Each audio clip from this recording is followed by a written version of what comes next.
In the early years of this channel, I was doing my best to churn out videos based on new topics as quickly as I could reasonably manage. I would take on as many new games as I could get my hands on and make videos as fast as I could, but I firmly believed in playing through the entire game before making a serious review for it. On the weekend of August 27th, 2019, Astral Chain was set to release, the then next title from Platinum Games, and one that I was so excited for. But the week before that, I had ordered myself a brand new RTX 2070 Black Edition graphics card, and bundled with this card was a free code for a new game called Control. So I figured, why not take a look at it? It was free after all. So that weekend, I played through, wrote, edited, and published reviews for both Control and Astral Chain. I stayed up all night for 2 days getting both videos out. I tried to not noticeably skimp on the quality, but sometimes things slip through the cracks. I'm not saying those 2 videos are outright bad, but I definitely could have given myself more time to polish them up. And recently I've been discussing and tossing around the idea of going back to some old videos or video topics from when I first started this whole thing to do justice to the older videos on the channel. And to kick that whole thing off, I feel like this is as good of a place to start as any. The first and only Remedy game I've ever touched, Control. I previously looked at the day one version through the Epic Game Store, but as I thought to go back through this game, I caught a deal on Steam for the Ultimate Edition, which includes all of the DLC. It was cheaper to purchase the Ultimate Edition than separately pay for the DLC on the copy I already owned. Not to mention, the game wasn't really optimized to its fullest potential at launch, so the footage in the old video was really choppy and not really great. I'm hopeful that kink has been ironed out all these years later, but enough with the behind the scenes. I will be giving my thoughts on the narrative beforehand, and while it might not be for most, I will say that it's interesting, so much so that I don't think I properly understood it on my first go around. I quite warmed up to it and found myself getting engrossed in certain aspects by the end of the journey, so if you'd like to skip the story summary and go straight to the gameplay and combat sections of this video, feel free to do so with the chapter selection in the description, or you can just use the time code on your screen right now, but if not, let's go ahead and take a second look at Control.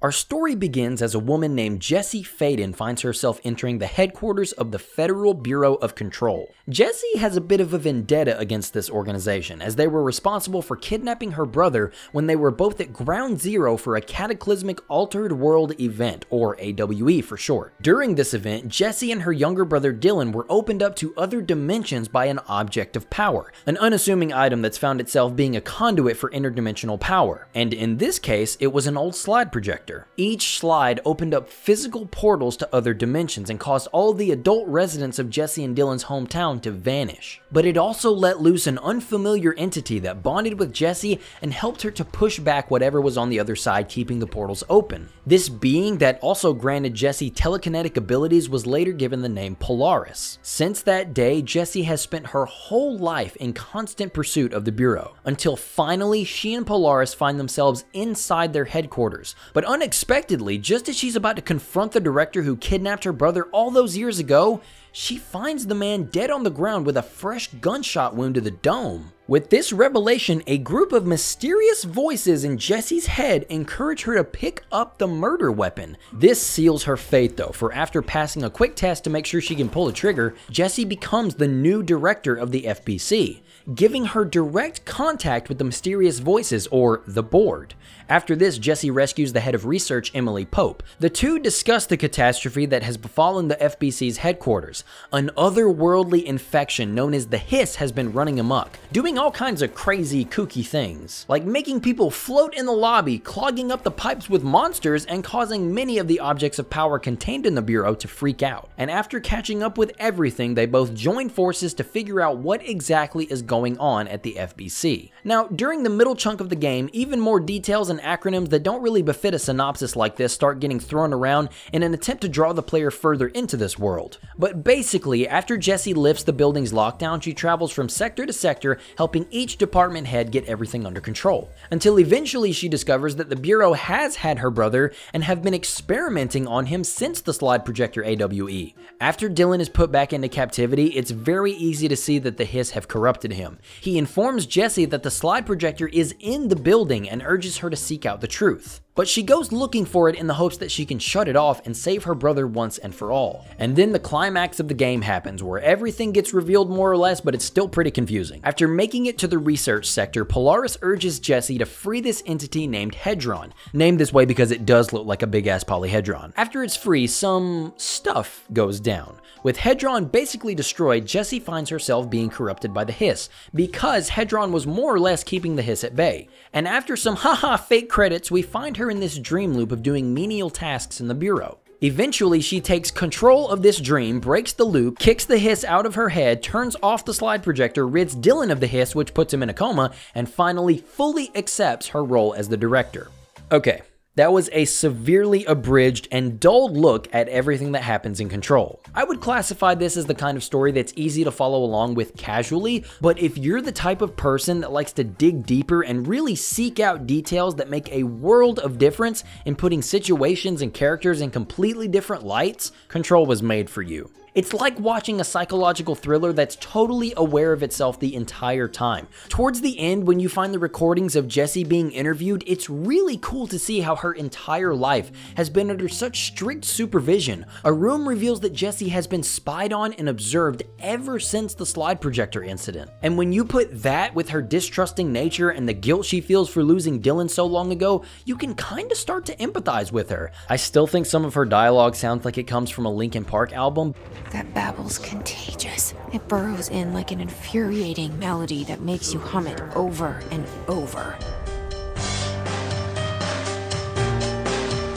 But maybe that was also supposed to invoke her social awkwardness. It's these kinds of layers that really make me feel for Jessie as a victim of circumstance the more you see of her. Really, all of these characters in some way or another. Personally, I never found myself actively cheering or becoming invested in any of them, but I don't think that was the intention. To me, the characters feel like anchors for perspective than actual characters. To see how the FBC got so f***ed up and obsessed with itself to the point that the researchers were willing to ruin their test subjects' lives, and even endanger its own employees on such a grand scale. We see this in the heads of the sectors as we play through the game, and we see this most prominently in Jessie and Dylan. I say this mostly because there isn't much of a traditional villain in Control. Dylan is just being corrupted by the Hiss to do all the things that he does, and even then, the entire game kicked off because the previous director, Trench, was corrupted by the Hiss first. He then set everything else in motion. Again, this is fine for me. I think I'm more invested when the focus is on how the FBC's lust for knowledge led them to destroy themselves. And the conflict itself might be more compelling if we knew more about the Hiss.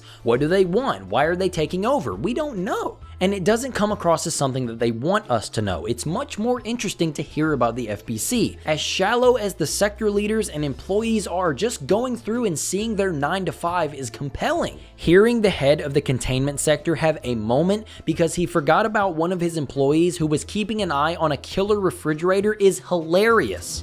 Philip? Oh, I forgot about fridge duty. Or the little videos that you can find strewn about the building going over procedure for different things breathe so much life into this world. It's unreal. I'm typically not the type to stick around and listen to audio logs or watch lore dumps, but these hooked me. And I want to say that's because of the setting itself. The FBC is home to so many quirks and oddities that it's trained me to keep my eyes peeled for anything interesting and then seek it out. Side quests are often as crazy as talking to some plants to help them grow, chasing a rampaging letter around the mailroom, or playing red light green light with a traffic light object of power. The story of Jessie, Dylan, Polaris, and the Hiss is serviceable and does a good job of pushing me along to continue seeing the sights, but I never felt myself invested in anything they were working towards. To quote Jessie, "Maybe I'll never understand. Maybe I don't need to." As far as the performances though, this is some great stuff. The facial capture has a tendency to look a little rough for Jessie at times, and poor Emily gets the absolute worst of it. Ew. Oh my Get god. that Oh, that's off the nasty. screen! I think everyone puts in some great vocal performances though. The supernatural janitor Ati has got to be either one of the best performers this world has ever seen or someone who they just picked up off the street, because his delivery for almost every line teeters between otherworldly accent and gibberish. But seriously, he's amazing. Mä kyllä sanon perkele suoraan, that this house has a vermin problem. A bad one. They've already messed up the cooling pumps. And the power generators of a power plant, perkele. Bro, what did you just say? Dr. Darling is never rendered in-game, but he instead has several live-action videos in which he appears around the game, and he was a big reason as to why I was so invested in the troubles of the FBC. It's just something about that smile and the terminology he uses. He just demands your attention, and I love him for that. Oh, and for any Control nerds or fanboys out there who can tell me the deep lore reasoning behind this scene right here, I swear to God, I will give you a shout out in the next video. I just have to know. Dylan is another highlight. We don't get much time to see him perform one-on-one, but what we do get is pretty captivating. The Bureau brought the slide projector back here with me. And the Bureau did what the Bureau does. They used it. And they found... They opened the door up to the hiss.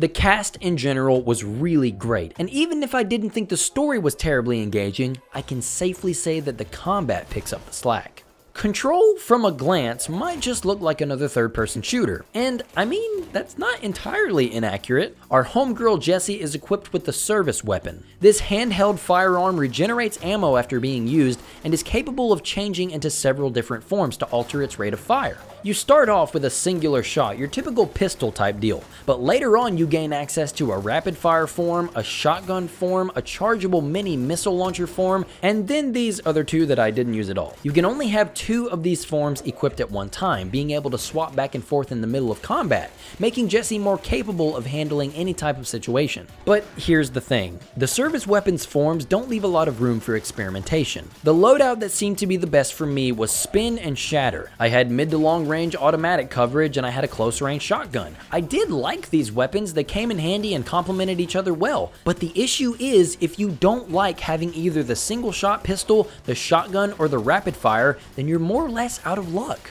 The other forms are the missile launcher that really isn't that bad all things considered, a sticky bomb launcher that I didn't like, and this piercer weapon that charges shots to pierce enemy armor.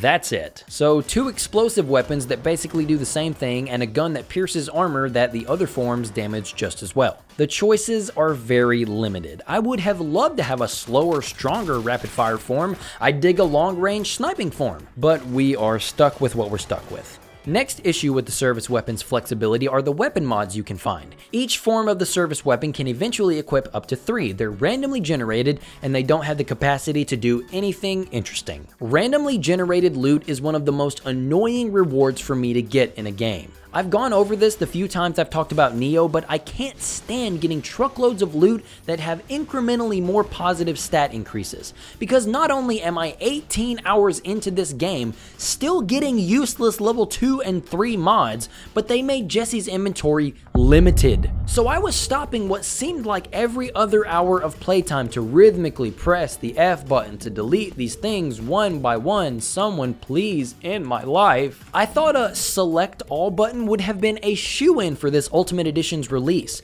It's all the same types of modifications too. 17% energy increase, 15% health gain after a kill. This move costs 9% less energy to use, and the different levels of the mod changes the benefits incrementally. It's such a waste of time to worry about these things anyway, because I never saw any sort of negligible difference when I equipped new ones. There were even some rare ones I found after completing certain side quests, but I barely saw a difference after equipping them. I'd be much more interested if the modifications did interesting things to the way I approach encounters. Take some inspiration from the Borderlands series and the way guns have quirks based on what company makes the gun. That stuff is actually fun, but the service weapon is only half of what Jessie can really do.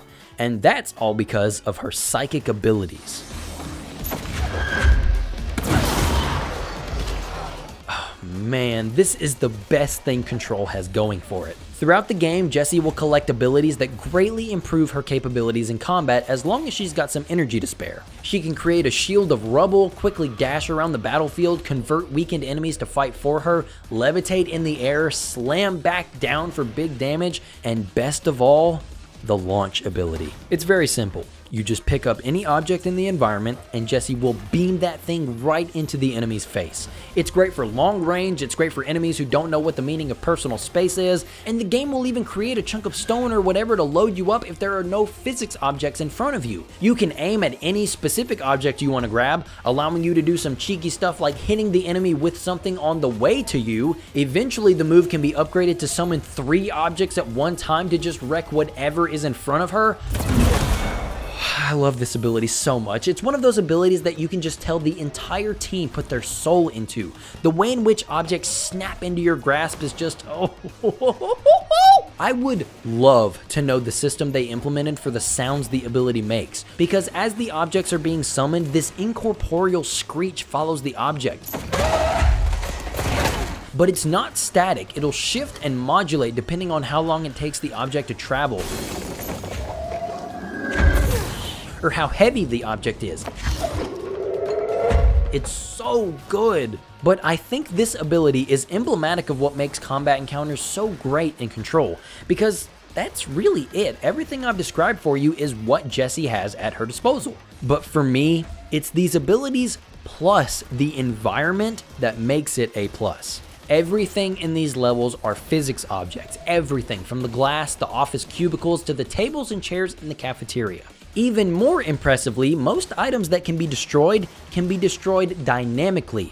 If you shoot them, they won't just disappear into a cloud of dust, they'll all deconstruct realistically, which is so cool. But on top of that, objects are not only destructible, but usable. Watching paper and office supplies litter the air as you dash through the environment, making dents in concrete when you smash into enemies, picking up a huge physics object and hurling it through glass panes and all sorts of objects to hit an enemy really makes you feel like Batman. But seriously though, it's just mesmerizing. But don't get me wrong, this isn't a Force Unleashed type situation where the only real fun you're going to get out of the game is watching everything explode. Control is pretty challenging and fulfilling when things get going. The game encourages you to constantly be on the move. Enemies can easily overwhelm you if you stay still for too long. Jessie's health doesn't regenerate after taking damage, but enemies will drop these little blue things that refill her health bar. This kind of makes it feel similar to Doom 2016, and that's not a bad thing at all. With the combination of how tense these firefights can get, trying to search for the larger items to use on the tough goons, and then letting things just absolutely rip through these dynamic locations, it's just so much fun. It might be a little shallow at the end of the day to like the aspect of the game that's all about watching the office supplies and concrete realistically shatter, crack, and deform, but it is, man. It's the coolest shit, and you won't convince me otherwise. And what a fantastic looking game this is. On top of all the dynamic destruction, Control was one of the first poster children for ray tracing. Basically a way for developers to implement more realistic lighting and reflections in their games. I played all of my playthrough without ray tracing on, but the game still looked fantastic. I will still protest that the hiss create too much smoke when they die and it makes the battlefield a little tough to read in the heat of a fight. It's a cool effect and was likely done to add to the clutter and chaos battles will cause, but it gets in my way a tad. And the game likes to use really overwhelming light sources in the environments, but I think it can become a bit too much at times. It's probably trying to reinforce the creepy, sterile office building vibe, but I think they found better ways to convey that elsewhere. I did go back and capture some footage with maxed out settings and ray tracing, and it honestly doesn't look terribly different, but I don't know, maybe I'm just not seasoned enough. But I am seasoned to see that this photo mode is severely lacking. For a game that's all about how it looks, its photo mode only allows you to adjust aperture, field of view, and add some filters? I had a terrible time trying to make a thumbnail picture with this basic ass shit. And the main reason is Jessie's face. The first thing they should have added to this thing was the ability to fix this girl's face because she has got some serious RBF. Take some cues from Kana's photo mode, which is amazing, or the kings of photo mode themselves, Ghost of Tsushima. You could change everything in that game, and it led to some of the most gorgeous screenshots I've ever taken in my life. But let's see, I played through the DLCs as well. There were 2 story DLCs added after the release called the Foundation and the AWE. Foundation sees you going down to the bottom of the FBC to its foundation and stopping the astral plane from merging with the FBC. It's It's pretty cool. Jesse gains the ability to grow and destroy these crystals, and there's a cool boss fight. The AWE sees Jesse heading down to the abandoned investigation sector, where she for some reason starts seeing visions of Alan Wake, the protagonist of Remedy's previous IP, who's getting a new game soon enough. But as far as gameplay goes, it's pretty standard fare for Control. There's this light mechanic that's reminiscent of what you do in Alan Wake, but that's kinda it. There's this Mr. X-type creature that you're chasing around who hates light, so you have to dodge shadows to turn the lights on. It's neat, I suppose. Oh, there's this jukebox object of power that acts as a gauntlet of increasingly difficult challenges for better loot and rewards if you can complete them. Basically, what I'm trying to say is that there is a ton of stuff to do in Control. From the multitude of side missions, the DLC chapters, the jukebox missions, the destruction the combat can breed. It's a good time, and if it sounds like something you'd like too, I'd give it a shot. It goes on sale on Steam all the time, and I grabbed it for a steal. But if you don't think you dig the narrative and didn't like the sound of only using a few limited types of firearms, you might want to steer clear, but I would give it a recommendation to anyone who likes good-looking destruction and fast-paced psychic powers. Thank you very much for watching. Next time on the channel, I don't know. Sage is right around the corner, and I might want to talk about some of the projects that pop up over there. And I also have a broad topic video coming for a recent poll I ran. Really appreciate you guys taking a second out of your day to vote in those polls, by the way. It helps me make my decisions and allocate my time spent on video production really well. I will definitely keep using the polls and using the winners if you guys dig them too. I'm talking too much now, so I'll just do the little sign-off thing. But anyway, I appreciate you for watching, so thanks for stopping by, and have a great day.